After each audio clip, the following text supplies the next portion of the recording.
আল্লাহুম্মা হজিমহুম ওয়া জালজিলহুম। এই দোয়ার অর্থ যারা বুঝবেন জেনে নিয়েন যে আমি কি দোয়াটা করছি। আমি আল্লাহর কাছে দোয়া করছি আল্লাহ পাক সত্যের পক্ষে থাকেন, মিথ্যার বিপক্ষে থাকেন। এখানে ইসলামের বদনাম হয়েছে, আলেমের বদনাম হয়েছে এবং আল্লাহর দ্বীনের দায়ীদেরকে আঘাত এসেছে, ইউটিউবারদেরকে আঘাত করা হয়েছে এবং মিথ্যা প্রপাগান্ডা চালিয়ে চরিত্র হনন করা হয়েছে। আল্লাহর কাছে দোয়া করছে আল্লাহ পাক যেন একাই এই জালেমদের বিরুদ্ধে আমাদের পক্ষে যথেষ্ট হয়ে যাবে। আল্লাহ দোয়া করছে আল্লাহ পাক যেন এদের এবং আমাদের মাঝখানে ফয়সালাকারী হিসেবে আল্লাহ পাকই যথেষ্ট থাকেন ইনশাআল্লাহ। আল্লাহ মুনজিলুল কিতাব, আল্লাহ পাক কিতাব নাযিলকারী, সারিআল হিসাব, দ্রুত হিসাব গ্রহণকারী, ইহসিমুল আহজাব, এই জালেমদের দলটাকে আল্লাহ পাক ভেঙে দিবেন ইনশাআল্লাহ।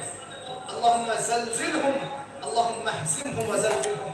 আল্লাহ পাক এদেরকে বিধ্বস্ত করবেন, এদের পাগুলোকে ভূমিকম্পের মতো কাঁপিয়ে দিবেন ইনশাআল্লাহ।